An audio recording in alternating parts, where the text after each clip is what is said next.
Hey, what's up? This is Ricardo at Parts People, and in this video, we'll outline the steps for completing a part replacement on your Dell PC. Visit our website and use this coupon for a 5% off discount.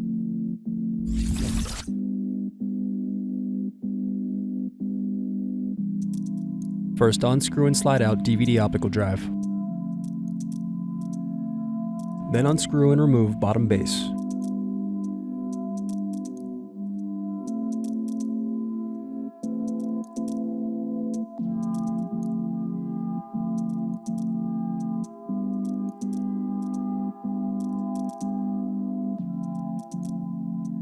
Now unscrew and disconnect battery.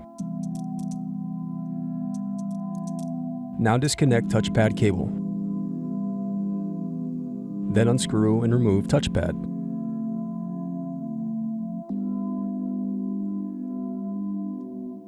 Thanks for watching. Don't forget to like and subscribe if you enjoyed this video.